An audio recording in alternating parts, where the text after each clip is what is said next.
अस्सलाम वालेकुम, क्या हाल चाल है आप सबका। अभी मैंने यहाँ पे ना कपड़े सारे तार पे डाले हैं क्योंकि आज हमारे पास लाइट नहीं है, 2 बजे आएगी। तो अभी कज़न की कॉल आई थी, वो कह रही थी कि उसके बेटे का ख़त्म कुरान है तो हमने वहाँ पे जाना है। और ये सारे जो न्यू कपड़े थे ना वो मैंने प्रेस भी नहीं किए हुए थे, ऐसे ही बस तय करके रख दिए थे अलमारी में। तो अभी ज़रूरत है, मैंने कहा 2 बजे तक तो यहाँ पे हम नहीं बैठ सकते, लाइट का वेट नहीं कर सकते। तो इनको ना मैंने ऐसे ही धूप पे रख दिया था तार पे। मैंने कहा ये थोड़े से ना सही हो जाएं, लेकिन फिर भी आयरन के बगैर तो कपड़े कहाँ सही होते हैं। जब तक आयरन ना करें इनकी सलवटें ख़त्म नहीं होती। तो फिर बस ऐसे ही ना हमने पहन लिया सबने कपड़े। लोड शेडिंग भी अब इतनी ज़्यादा होती है ना, पहले तो सर्दियों में कम होती थी, अब सर्दियों में भी इतनी ज़्यादा होती है, पता ही नहीं होता कि लाइट चली जाती है और फिर पूरा पूरा दिन नहीं होती, 2 बजे आती है।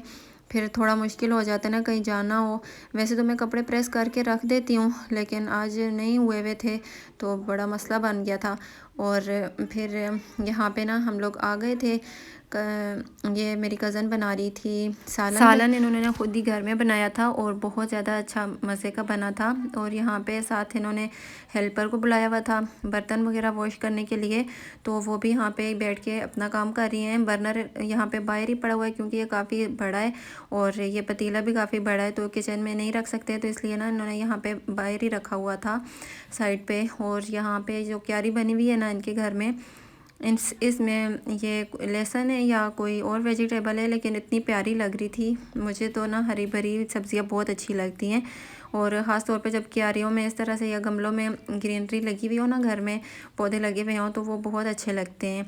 लेकिन मैं तो अब अपने घर में कोई भी पौधा नहीं लगा सकती क्योंकि हमारे घर में मुर्गियाँ हैं, वो किसी चीज़ को छोड़ती ही नहीं है।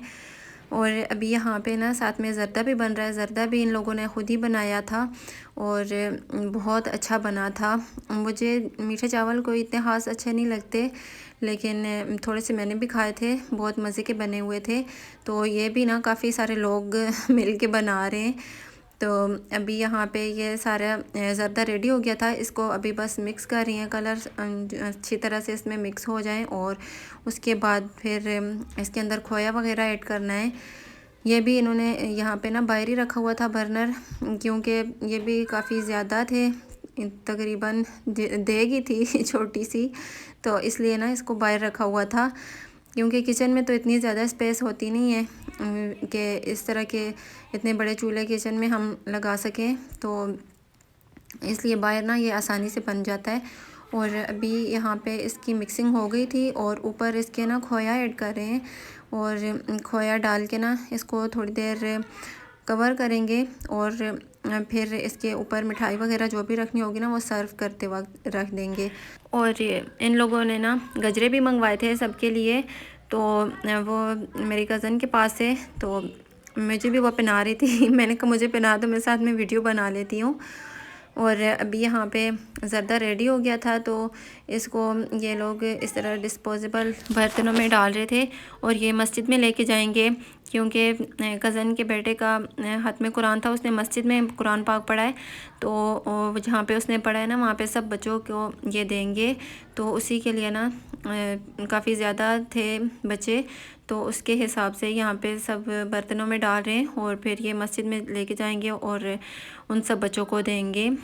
और अभी शाम का टाइम हो रहा है, रात को मगरिब के टाइम पे था ख़त्म कुरान, तो इसलिए फिर हमें भी काफ़ी ज़्यादा देर हो गई थी वहाँ पे, लेकिन वापस आने का दिल भी नहीं कर रहा था। सब इकट्ठे थे ना, तो सबको इतना अच्छा लग रहा था, बच्चे भी वहाँ पे खुश थे और मेरा भी दिल नहीं कर रहा था वापस आने को, क्योंकि सब वहाँ पे इकट्ठे थे। हम लोग तो यहाँ इतनी दूर अकेले होते हैं, तो इतना ज़्यादा हमारे घर में आना जाना किसी का नहीं होता ना, तो कहीं पे जाते हैं तो ख़ास तौर पे जब उधर जाते हैं ना सब कज़न वगैरह इकट्ठी होती हैं, तो फिर मेरा दिल नहीं करता वापस आने को। और मुझे तो इतनी ज़्यादा सर्दी लग रही थी, मैं यहाँ पे कमरे में बैठी हुई थी, मैंने कहा मैं हीटर के पास ही बैठी हूँ, क्योंकि मुझसे तो बाहर सर्दी में बैठा ही नहीं जाता।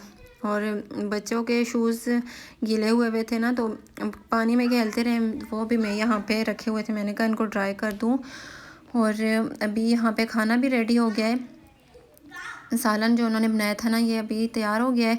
तो बस मेरा आज तकरीबन ये खाने पीने का ही सारा व्लॉग बना है। किसी के घर में जाए ना तो वीडियो बनाना थोड़ा सा मुश्किल हो जाता है, तो इसलिए बस जो थोड़ा बहुत मैं बना सकी हूँ, मैंने कहा छोटा सा एक व्लॉग बना लूँ, लेकिन बनाना है। तो इंशाल्लाह आपसे मिलूँगी फिर कल नए व्लॉग में।